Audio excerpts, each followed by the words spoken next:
Reka tubasuhuze cyane bakunzi bacu by'umwihariko mwese mudukurikira muri ahantu hatandukanye, ariko mwaributse gukora subscribe, like, share ndetse na comment. Tubabwira ko natwe tuzajya dukora ibishoboka byose kugira ngo tubagezeho inkuru zitandukanye zabafasha kuva ibuzimu mukerekeza ibuntu. Uyu munsi rero twabateguriye inkuru ibafasha kwiga kwihangana, inkuru ibafasha kudakora ibintu byanyu muhubutse. Ngaho ni muyitega amatwi rero, ariko nigushimisha wibuka gukora share kugira ngo na bagenzi bawe nabo bari mu buzima butandukanye bagire amahirwe yo kumva iyi nkuru.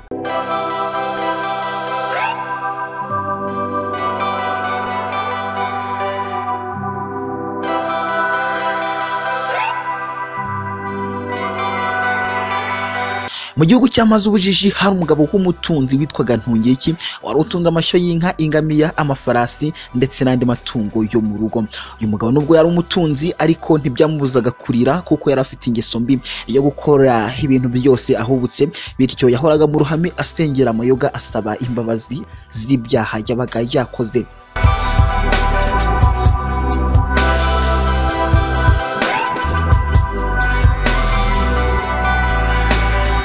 Uyu mugabo nubwo yari umutunzi ariko abana bakuru n'abasaza bose bamwitaga injiji kubera ko yakoraga ibintu byose ahubutse.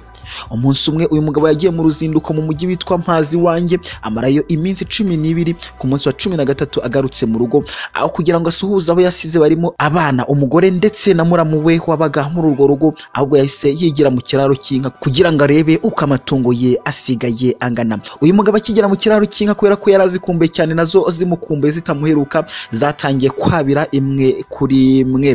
Uyu mugabo kubera ko yakoraga ibintu byose ahubutse, umugore yaje kumusanganira ndetse n'abana, ariko arangije amukubita urushyi aramubwira ati, wakigoryiwe, urabona uko amatungo yanjye mwayicishije inzara, ntabwo muzi ko abaruta imbere yanjye.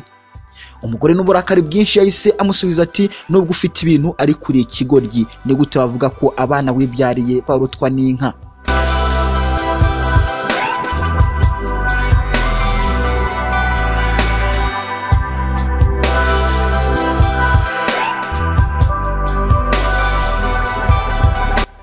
Uyu mugabo ntiyagize icyo asubiza, ahubwo yahise ajya kuryama atangira gutekereza, asanga koko nubwo ari umutunzi ariko ari injiji. Niko gufata ifarashi 3, arangije aravuga ati, ngiye kuzijyana gushaka ubwenge, umuntu uzanyigisha ubwenge wese nzazimuha. Maze ubujiji yahise afata izo farashi aragenda afata inzira atazi aho yerekeza. Uko yakagiye n'agafuka karimo impamba ku mugongo no ku rutugu bwaje kumwiriraho, maze ashaka aho ajya gucumbika. Yarebye iburyo bwe asanga hari inzu iri hafi y'ishyamba, maze ajya gusaba icumbi. Ageze bamwakira neza kuko bamubonagaho ubutunzi. Umusaza wagiye kumucumbikira yamubajije ati, none ko uri n'ifarashi urava he ukajya he? Umugabo yaramusubije ati, izi farashi ubona ndazijyanye kugira ngo umuntu uzampa ubwenge nanjye nzamwiture muhe izi farasi. Umusaza aramusubiza ati, zimpe nanjye nguhe ubwenge ndetse nkugireho inama zitandukanye. Uwo mugabo abamuhaye ifarashi imwe, maze umusaza aramubwira ati, ntugahimukire uwakugiriye neza. Ubwo ni ubwenge bwa mbere. Nuko uwo mugabo ati, icyo cyonyine nicyo cyatuma nguha ifarashi yanjye?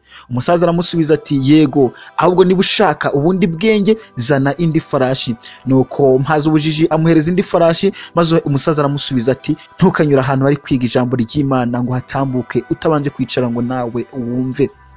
Nuko uwo mugabo arikiriza. Umusaza aramubwira ati, mpereza n'iyisigaye nguhe n'ubundi bwenge. Nuko arayimuha. Umusaza aramubwira ati, mbere yo gukora ikintu icyo ari cyo cyose ujye ubanza gutekereza, bityo wirinde guhubuka.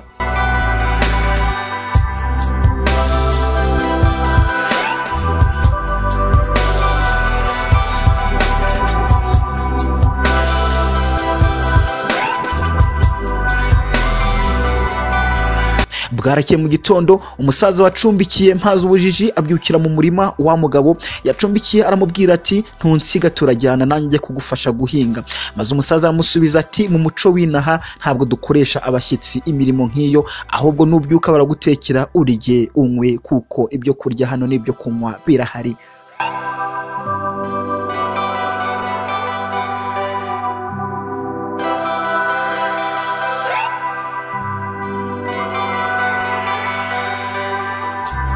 Bigeze mu masayine umugore w'uwo musaza aza kubyutsa mpaje ubujiji ngo aze kurya, ndetse yamuteguriye n'inzoga ihiye cyane.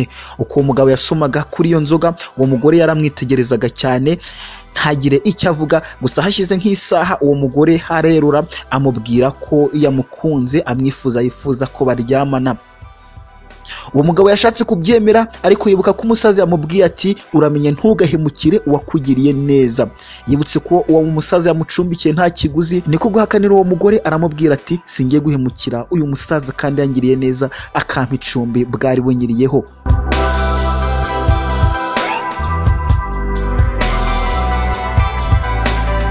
Bigeze saa saba uwo musaza aratashye, maze umugore we yihembera amarira, aramubwira ngo yamaze kugenda uwo mugabo bacumbikiye amufata ku ngufu. Umusaza arababaye cyane, ariko ntiyabyereka uwo mugabo yacumbikiye, ndetse uwo mugabo ntiyamenya ko uwo mugore yabeshye umusaza atyo. Uwo musaza yahise apanga uko yakwica uwo mugabo, maze ahamagara abahinzi ati umuntu ngiye kuboherereza akababaza ngo mbese ya gahunda mwayirangije, muhite mumutema mu mutwe, nimurangiza mumushyingure muri ubwo butaka, musisibiranye ku buryo nta muntu n'umwe uzabimenya. Umusaza yahise atuma uwo mugabo ati genda kuri kariya gasozi umbwirire bariya bahinzi uti ese ya gahunda mwayirangije.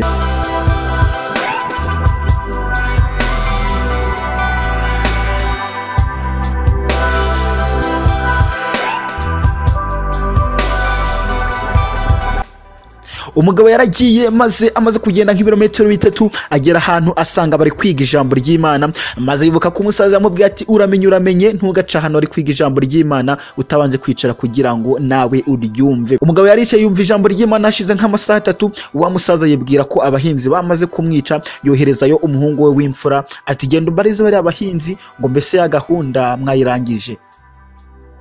Uwo mwana yaragiye, ageze ku bahinzi arababwira ngo barantumye ngo mbese ya gahunda mwayirangije. Bakibyumva bahise batemagura uwo mwana n'amasuka nk'uko umusaza yari yababwiye, barangije bamushyingura muri uwo murima, basibanganya ibimenyetso ku buryo nta muntu ushobora kumenya ibyabaye.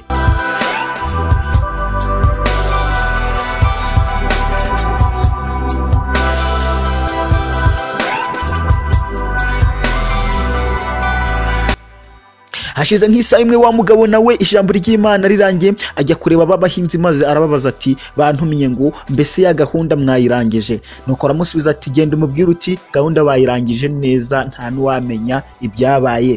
Mpaze ubujiji yafashe urugendo asubira kwa wa musaza, aramubwira ati ya gahunda abahinzi bambwiye ko bayirangije neza cyane, ndetse bamaze no gusibanganya ibimenyetso. Nuko wa musaza n'umugore bakibyumva bikubita hasi, umugabo ahita amenya ko ishyamba atari ryeru, nuko afumyamo ariruka.